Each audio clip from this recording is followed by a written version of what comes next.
নমস্কার বন্ধুরা, SB academic সেন্টারে প্রত্যেকটা ছাত্রছাত্রীকে স্বাগত। দেখতে পাচ্ছ আজকে আমি 2027 সালের মাধ্যমিক রায় মার্টিন প্রশ্নবিচিত্রা সলভ করেছি। ভলিউম 1 ফার্স্ট এবং সেকেন্ড সেমেটিভের ইভ্যালুয়েশন টেস্ট। তো দেখতে পাচ্ছ আজকে আমি ভৌতবিজ্ঞান সলভ করছি তোমাদের সামনে। ভৌতবিজ্ঞান আজকে তোমাদের আমি ভৌতবিজ্ঞান সলভ করেছি পেজ নম্বর 168 নম্বর পেজ, 168 নম্বর পেজ, হাওড়া জেলা স্কুল থেকে দিয়েছে। দেখতে পাচ্ছ, ফটাফট করে আমি এক সেকেন্ড একটু জুম করে নিই। তো দেখো আজকে যে প্রশ্নগুলো সলভ করেছি তোমরা একটু দেখে নাও ভালো করে। এখানে যে প্রশ্নগুলো বলেছে একটু দেখে নাও। কি বলেছে? বায়ুমণ্ডলের কোন স্তরকে শান্তমণ্ডল বলা হয়? তোমরা জানো স্ট্র্যাটোস্ফিয়ারকে বলা হয়। 1.2-তে কী বলেছে? বয়লের সূত্র অনুযায়ী পিভি বনাম পি লেখচিত্রী অ্যান্সার হবে কি? অ্যান্সার হবে কিন্তু ডি এর অ্যান্সার। ঠিক আছে, এই প্রশ্নটা কিন্তু অনেকবার দেখলাম। 1.3 প্রশ্ন কি বলেছে দেখে নাও। 1.3 প্রশ্ন বলছে প্রিজমের আলোকরশ্মি আপতন কোণ 0 থেকে ক্রমশ বাড়তে থাকলে চ্যুতিকোণ কত হবে? প্রথমে কমে পরে বাড়ে, প্রথমে কমে পরে বাড়ে। 1.4 একটি অবতল দর্পণের ফোকাস দৈর্ঘ্য 10 সেন্টিমিটার। দর্পণ থেকে 8 সেন্টিমিটার দূরে একটি বস্তু রাখলে প্রতিবিম্ব গঠিত হবে কত? তো দেখো এটা কিন্তু অসৎ ও বিবর্ধিত হবে। কেবে? অ্যান্সার হবে অসৎ ও বিবর্ধিত। চলো আমাদের প্রশ্নগুলো আর একবার দেখাচ্ছি। প্রথমে সি এর অ্যান্সার হবে, এটা হবে ডি এর অ্যান্সার, এটা হবে সি এর অ্যান্সার, এটা হবে এর অ্যান্সার। 1.5 প্রশ্ন কী বলেছে? বিক্ষিপ্ত আলোর তীব্রতা আলোর তরঙ্গদৈর্ঘ্য সহিত যেভাবে সম্পর্কিত তা কি? অ্যান্সার হবে বি এর অ্যান্সার। 1.6 প্রশ্ন কী বলেছে? প্রদত্ত কোন জোড়াটি সংগতিপূর্ণ নয়? অ্যান্সার হবে বি এর অ্যান্সার সিইউ ক্ষারিকীয় বা ক্ষারীয় মৃত্তিকা মৌল। ঠিক আছে, অ্যান্সার হবে এটা হবে। আমাদের পরের প্রশ্ন 1.7 প্রশ্ন, প্রদত্ত কোন যৌগটিতে ধাতব আয়নের অষ্টকপূর্তি ঘটে না? Answer LiH। অ্যান্সার কি হবে LiH। অ্যান্সার কি হবে LiH। চলো এবার আমি তোমাদের গ্রুপ বিটা সলভ করে দিচ্ছি। 2.1 মিথেন হাইড্রেটের সংকেত কি? তোমরা জানো 4CH4 23H2O বা CH4 মাল্টিপ্লাই 5 মাল্টিপ্লাই 75 মাল্টিপ্লাই বা H2O। ঠিক আছে, এটা লিখবে বা তোমরা প্রথমে এটা লিখতে পারো, এটাও সঠিক আছে, এটা একদম পারফেক্ট শর্টকাট আছে, কোনো ব্যাপার না। 4CH4 23H2O এটা সব থেকে ইজি আছে, এটা লিখলেই সব থেকে তোমার কাছে ভালো হবে, মনেও থাকবে। ঠিক আছে, চলো আমাদের পরের প্রশ্ন কী বলেছে অথবা পরের প্রশ্ন যে সিএফসিতে উপস্থিত কোন পরমাণুর ওজোন স্তর ধ্বংসের জন্য দায়ী? অ্যান্সার হবে ক্লোরিন পরমাণু। অ্যান্সার কি? অ্যান্সার হবে ক্লোরিন পরমাণু। চলো আমাদের পরের প্রশ্ন 2.2-তে শূন্যস্থান পূরণ করেও প্রাকৃতিক সৌরপর্দা হলো ওজোন স্তর। প্রাকৃতিক সৌরপর্দা কি? অ্যান্সার হবে ওজোন স্তর। 2.3 প্রশ্ন বিবৃতি সত্য না মিথ্যা লেখো। বাস্তব গ্যাসের অণুগুলির মধ্যে কোনো আকর্ষণ বল নেই। বাস্তব গ্যাসের অণুগুলির মধ্যে কোনো আকর্ষণ বল নেই। মিথ্যা। মিথ্যা। ঠিক আছে, মানে একটা ভুল আছে যাকে বলে। 2.4 প্রশ্ন চার্লসের সূত্রের ধ্রুবক রাশিগুলোকে কি? অ্যান্সার হবে গ্যাসের ভর ও চাপ। গ্যাসের ভর ও চাপ। পরের প্রশ্ন অথবা পরের প্রশ্ন কি বলেছে যে একটি বায়ুর বুদবুদ কোনো জলাশয়ের তলদেশ থেকে উপরিতলের এলে এর আয়তন কি পরিবর্তন হবে? ঘটে না। অ্যান্সার হবে বৃদ্ধি পাবে। অ্যান্সার কি হবে? বৃদ্ধি পাবে।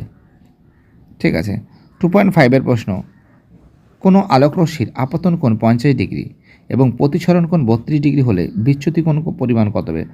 I-R, মানে 50 থেকে 32 বাদ দিলে কত হবে? অ্যান্সার হবে 18 ডিগ্রি হবে। ঠিক আছে, কত হবে? অ্যান্সার হবে 18 ডিগ্রি হবে। তো দেখতে পাচ্ছ আমি কিন্তু খুব সুন্দর করে তোমাদের প্রশ্নগুলো কিন্তু সলভ করে দিয়েছি। কারণটা কী বলো তো? তোমরা জানো আইটাকে কী দ্বারা প্রকাশ করা আছে? আই হলো কিন্তু আপতন কোণ। আইটা কী আছে? আইটা কিন্তু আপতন কোণ আছে। এবং আরটা কী আছে? আরটা কিন্তু প্রতিসরণ কোণ আছে। ঠিক আছে, আরটা কী আছে? প্রতিসরণ কোণ আছে। তাহলে বিচ্যুতি কোণ কত হবে? আই থেকে যদি আরটা যদি বাদ দিই তাহলে কত হবে? বিচ্যুতি কোণ কত হবে? 18 ডিগ্রি হবে। জাস্ট এখানে করেছি, একটু দেখে নাও তোমরা।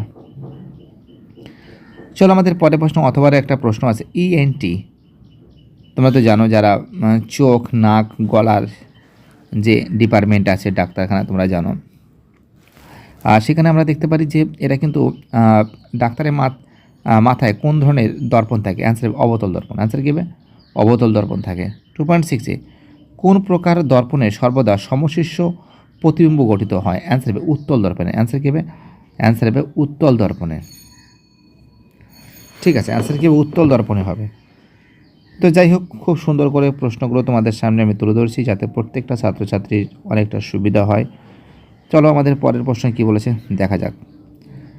পরের প্রশ্ন বলেছে 2.7 প্রশ্ন, গামারশ্মি, অতিবেগুনি রশ্মি ও এক্স রশ্মি ক্রমবর্ধমান তরঙ্গ দৈর্ঘ্য অনুযায়ী সাজাও। দেখো প্রথমে কিন্তু হবে গামা রশ্মি হবে, প্রথমে গামা রশ্মি হবে, তারপরে কী হবে? এক্স রশ্মি হবে,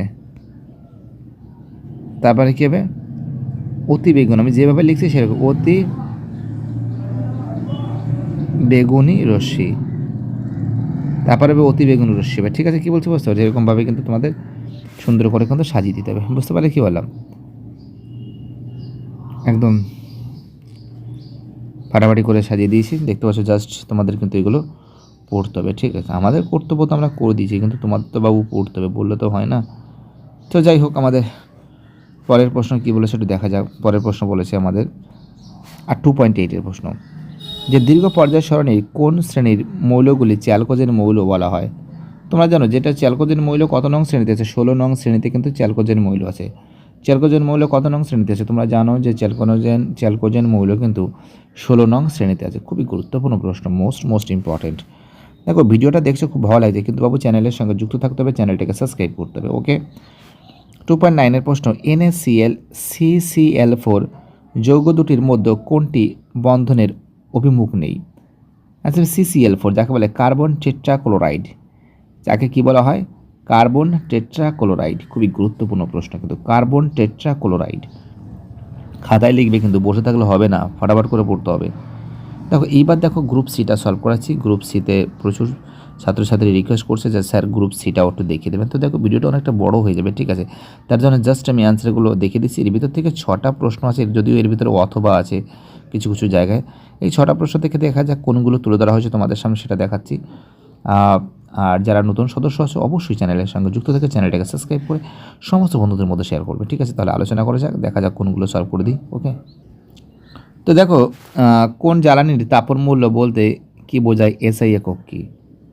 তো দেখতে পাচ্ছ একক ভরের কোনো জ্বালানির সম্পূর্ণ দহনে যে পরিমাণ তাপ শক্তি উৎপন্ন হয় তাকে জ্বালানির তাপন মূল্য বলে। ঠিক আছে, জুল পার কেজি। চার্লসের সূত্র থেকে পরম শূন্য উষ্ণতার মান নির্ণয় দেখে নাও তোমরা। ওকে, শ্রেণীর সূত্র প্রয়োগ করে আলোর বিস্ফোরণের কারণ ব্যাখ্যা করো। এটা অনেকবার করেছি কিন্তু 3.3 প্রশ্নটা দেখতে পাচ্ছ, সাইন আই বাই সাইন আর। 3.4 যে প্রশ্ন বলেছে, হ্যালোজেন মৌলগুলির সঙ্গে হাইড্রোজেন দুটি সাদৃশ্য উল্লেখ করো। ঠিক আছে, দেখতে পাচ্ছ প্রশ্নগুলো, উত্তরগুলো। ওকে, হ্যাঁ একই প্রশ্ন আছে 3.4। 3.5 প্রশ্ন, 3.6 প্রশ্ন দেখে নাও, এটা করা হয়েছে। এক সেকেন্ড। HCl গ্যাস তড়িৎ পরিবহন করে না, কিন্তু HCl জলীয় দ্রবণ তড়িৎ পরিবহন করে কেন?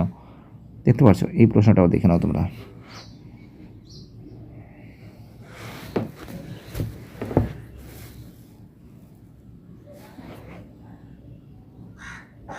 তো দেখতে পাচ্ছ খুব সুন্দর করে তোমাদের সম্পূর্ণরূপে সলভ করে দিয়েছি। তো দেখো তোমাদের কিন্তু আমি গ্রুপ সিটা সম্পূর্ণরূপে সলভ করে দিয়েছি, যেগুলো ইম্পর্টেন্ট আছে। আর গ্রুপ ডিটাও কিন্তু করা হয়নি। গ্রুপ ডিটা আমি, তোমরা যদি কমেন্ট সেকশানে লেখো তো অবশ্যই গ্রুপ ডিটা করে দেবো। তোমরা টেক্সট বইতে পেয়ে যাবে, যদিও বড় বড় প্রশ্ন, তো এগুলো সব টেক্সট বইতে পেয়ে যাবে, এগুলো সব টেক্সট বইতে আছে, সেজন্য আমি অতটা পরিমাণে করাইনি। যাই হোক, খুব ভালো লাগছে যারা ভিডিওটা দেখলে, যারা চ্যানেলের সঙ্গে যুক্ত আছো, যারা চ্যানেলটাকে সাবস্ক্রাইব করছো, যাদের সাপোর্ট পাচ্ছি। আর যাদের সাপোর্টের কারণে এসবি একাডেমিক সেন্টার এতটা তাড়াতাড়ি পৌঁছে গেছে, আর এটাই সবথেকে বড় ব্যাপার। থ্যাংক ইউ সো মাচ এইভাবে সাপোর্ট করার জন্য, এইভাবে ভালোবাসা দেওয়ার জন্য। আরও আশা করি আরও অনেক নতুন ভিডিও আসবে। তোমাদের জন্য বাই টাটা, সবাই ভালো থাকবে।